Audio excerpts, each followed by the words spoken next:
At 71 years old, Ron Howard has lived through more chapters of Hollywood history than most could imagine. From the freckle-faced boy on The Andy Griffith Show to the wholesome teenager Richie Cunningham on Happy Days. And later, as one of the most successful directors of his generation, Ron Howard has been shaping the way audiences laugh, cry, and dream for more than 6 decades. Yet through all that exposure, he rarely spoke openly about what it was really like to star on Happy Days. The nostalgic hit made him a household name and an icon of a certain kind of American innocence. But Ron has finally admitted the truth. The show that brought joy to millions often left him conflicted, uncertain, and desperate to break free from the shadow of Richie Cunningham. For audiences watching in the 1970s, Happy Days was a dose of simpler times. It offered milkshakes at Arnold's Diner, jukebox tunes, teenage romances, and moral lessons tied together with laughs. Families across America gathered around their televisions each week to watch the Cunninghams and their friends navigate life in the 1950s. It was the ultimate nostalgia trip, and at the heart of it all was Ron Howard's Richie Cunningham, the red-haired boy next door, endlessly likable and trustworthy. For viewers, Richie was the anchor of the show. But for Ron, playing Richie was both a blessing and a quiet burden. By the time Happy Days aired its first episode in 1974, Ron was already a seasoned actor. Most people still remembered him as Opie Taylor, Andy Griffith's young son, on The Andy Griffith Show. That role had made him one of the most recognizable child actors of the 1960s. But now, at just 20 years old, he was stepping into a new kind of adulthood on screen. On paper, it looked like the career of a lifetime. A hit character from childhood, another smash role as a teen, and the security of being the face of a major network comedy. Privately, however, Ron was growing restless. Even as a boy, Ron had been fascinated by the mechanics of storytelling. While his fellow child actors played between takes, Ron often peeked into the director's chair, curious about lenses, lighting, and camera movement. By his teen years, he was sketching scenes and experimenting with short films of his own. His dream wasn't just to be in front of the cameras, it was to direct them. But as Happy Days grew in popularity, Richie Cunningham began to eclipse Ron Howard, the young filmmaker. He worried that Hollywood would forever see him as Richie, the good-natured kid in the cardigan, and nothing more. That fear intensified as the show found its unexpected breakout star, Arthur Fonzarelli. Henry Winkler's Fonzie, with his leather jacket and cool swagger, was initially intended as a side character, but audiences loved him. Soon, Fonzie became the cultural phenomenon of the show, plastered on lunchboxes, T-shirts, and magazine covers. The writers shifted focus, and suddenly, the star of Happy Days wasn't Richie Cunningham at all. For Ron, it felt like he was playing second fiddle on the show where he was supposed to be the lead. In recent years, Ron admitted what he kept private back then. He was scared that Hollywood didn't see him as valuable beyond a nice guy archetype, scared that as Winkler's star rose, his own career might stall completely, scared that directing, his true passion, would never be taken seriously if he stayed trapped in Richie's shadow. Beneath the laugh tracks and applause, insecurity gnawed at him. Still, Ron wasn't bitter toward Henry Winkler. In fact, their relationship grew into one of the strongest friendships in Hollywood. Winkler recognized Ron's talents beyond acting and often told people on set, "Don't underestimate him. He's going to be a great director someday." That support mattered, even if Ron still felt isolated. Laughter may have echoed on screen, but behind the scenes, Ron frequently retreated to journals, storyboards, and sketches, imagining a future where he wasn't just Richie. Dine with few, he was the one telling the whole story. When he looks back now, Ron admits that Happy Days often felt more like a cage than a blessing. The irony was cruel. The show, titled Happy Days, left its young star questioning his place in the industry and even considering walking away from acting altogether. That's the part fans never saw, the moments when he thought about quitting, despite being part of one of the most successful sitcoms of all time. And yet, he didn't quit. Contract obligations kept him shooting week after week, putting on Richie's sweater and smile while quietly carrying the burden of doubt.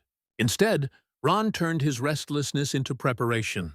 He used downtime to ask directors about their choices, study edits in the cutting room, and fill notebooks with directing notes. He was playing Richie on screen, but behind the scenes, he was already rehearsing for the career he truly wanted. We did reorganize it, and lo and behold, finally they do every single decades shot later, that is... shocks fans who assumed Happy Days was the best time of his life. "It was wonderful in many ways," he has said, "but I couldn't shake the fear that the Can you role believe would the define sitcom me Happy forever. Days was released? I wanted to direct so badly, and I didn't know if I'd ever escape, Richie." The wholesome image that audiences adored was the very movie. obstacle he had And to it was all overcome going to become fine, the filmmaker he knew he could be. That confession reframes Happy Days. It wasn't purely joy. It was also pressure, fear, and the looming possibility of being stuck as the boy next door. You got your own Ron apartment? doesn't dismiss Yeah, the it's show's great. You value. can do whatever you He want whenever you acknowledges feel how like. important it was to millions of fans. But now, at 71, he can be honest. Those years were not always happy for the actor at the center of it. They were a test of whether he had the patience and courage to evolve beyond Richie Cunningham. And eventually, evolve he did. But the journey there was filled with unexpected twists, battles for respect, Many of us grew up and a attached to the TV transformation screens. I think no one, not even Ron himself, saw coming. Ron Howard's determination to step behind the camera was not something new when Happy Days was at its peak. Long before Richie Cunningham wore his first cardigan, Ron was experimenting with stories of his own. He directed short projects in high school, shot little films with friends, and even drafted ideas for movies that went far beyond what a sitcom could deliver. But while playing Richie, those scripts sat in drawers, and those dreams seemed out of reach. Networks and studios alike had one image of him, the freckled kid who grew up on camera. Publicly, he smiled through it. Privately, he worried his ambition would never be taken seriously. In interviews decades later, Ron admitted there were nights he went home from Happy Days feeling deflated. He was working on a hit series, adored by millions, yet somehow wondering if he was wasting the very years he could have been building his true career. "I felt trapped," he explained. "Trapped by a role beloved by the world, and trapped by an industry that couldn't imagine him as a creator rather than a performer." But then, one moment changed everything. In 1977, Ron directed a short comedy film titled Grand Theft Auto. It was an unusual move because, at that point, no one was waiting for a Ron Howard movie. Studios were skeptical, yet Ron pressed forward, convincing producers to take a risk. He even agreed to star while directing just to secure funding. When the low-budget film earned back several times what it cost, the laughter at Richie Cunningham wanting to direct was silenced. Suddenly, Ron Howard wasn't just a sitcom actor, he was a filmmaker with potential. Still, the journey wasn't smooth. Despite Grand Theft Auto's success, many executives continued to doubt him. "They saw me as Richie Cunningham with a camera," he later confessed. It took years of persistence, building experience in television directing and learning the discipline of filmmaking before his breakthrough came. In the early 1980s, Ron directed Night Shift, a comedy starring Michael Keaton. The film was quirky, fresh, and successful enough to prove he had a voice of his own. It was a turning point. After that, Ron's directing career began to climb in ways that stunned the very industry that once dismissed him. Films like Splash, 1984, starring Tom Hanks, showed his ability to mix humor with heart. Cocoon, 1985, revealed how he could balance sci-fi with deep emotional themes. And then came the film that definitively tore away the Richie Cunningham image, Apollo 13, 1995. With its tense realism and unforgettable line, "Houston, we have a problem." Ron Howard cemented himself as one of Hollywood's most serious directors. The boy who once feared he'd be a sitcom face forever had now commanded big budgets, Oscar nominations, and industry-wide respect. But long before Apollo 13, before A Beautiful Mind would win him an Academy Award in 2002, Ron wrestled with the shadow of Happy Days. Even in the midst of movie success, fans asked him about Fonzie, about sitcom pranks on set, about Mason Reese commercials, anything nostalgic. In his heart, he carried gratitude for the show that gave him so much, but also the lingering memory of how suffocating it once felt. It's that tension, gratitude mixed with private struggle, that Ron Howard has finally spoken about in recent years. People assume it was all laughs, he admitted. And in many ways it was. But for me, it was also hard. It was a daily reminder of what I wanted to do and how far I still had to go to prove it. He also admits now that he envied Henry Winkler in a very real but very complicated way. Not because Winkler was more famous, but because Fonzie's popularity gave Winkler instant pop culture immortality. As well. And so we did reorganize it, and lo and behold, they do every single shot that is... What he longed for was creative control. And in interviews, Ron is quick to credit Winkler as one of the biggest supporters of his directing journey. Hello, Henry can you never believe the once sitcom tried to Happy Days overshadow was me, released? he said. He lifted me up. Their friendship became so strong that decades later, when Winkler accepted his first Emmy Award and in 2018, it was all going fine, he publicly acknowledged Ron Howard as someone who never doubted him. The warm brotherhood they built beyond the cameras stands in stark contrast to the insecurities Ron once carried during the show itself. Critics today view Ron Howard's career as almost You got your own apartment? legacies. Yeah, it's great. You can do whatever you want whenever you feel like. Ron Howard, the director. He has sometimes joked that most people under 30 don't even realize he was Richie Cunningham, while older audiences still freeze at the association. And that duality is part of what makes his admission about Happy Days so striking. For fans, it was lighthearted nostalgia. For Ron, it was both opportunity and quiet prison. Looking back now Many of at us the grew up wisdom of attached to the 7 TV decades screens. in the I think entertainment business, Ron admits that leaving Happy Days when he did, in 1980, before the show ran into its final declining years, was absolutely the right choice.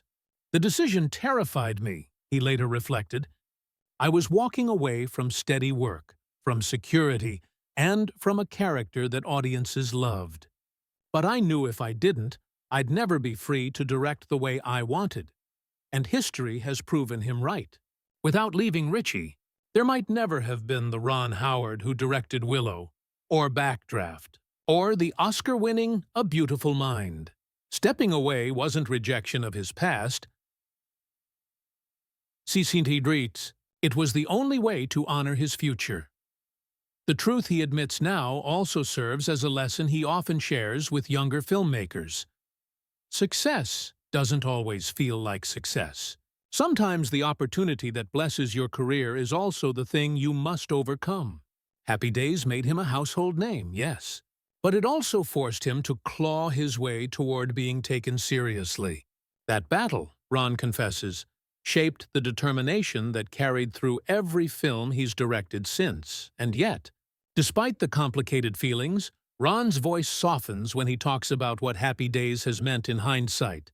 He acknowledges that the laughter it brought to millions matters, that the friendships forged among the cast lasted decades, that even when he was quietly struggling, there was love on that set, loyalty that continued long after the cameras turned off. Now, at 71, when Ron finally shares the truth, he does it without anger. Instead, his words carry gratitude for the struggle as much as for the joy.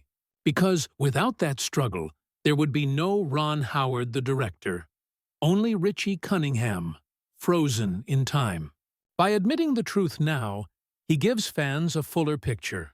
one of a young actor torn between expectations and dreams, and of an older man at peace with both. When fans hear Ron Howard's confession today, it reframes everything. Happy Days wasn't just happy. It was complicated. It was fame mixed with fear, joy mixed with frustration. That honesty doesn't ruin the nostalgia, it makes it richer. We know now that behind Richie Cunningham's smile was a young man plotting his own way forward, building the future one notebook sketch at a time. And that perhaps is the legacy Ron Howard now wants remembered. Not just the boy who played Richie, but the director who found a way to turn those happy days into something far greater than anyone expected. He carries both identities, the icon of nostalgia and the serious filmmaker, narration, and admits that without one, the other could never exist. For Ron Howard, the truth about Happy Days is this: it was never just a sitcom. It was the crucible that forced him to decide who he really was. And at 71, with Oscars on his shelf, friendships from those old sets still intact, and audiences continuing to adore his films, he can finally say he's at peace with what the show gave him and what it almost took away.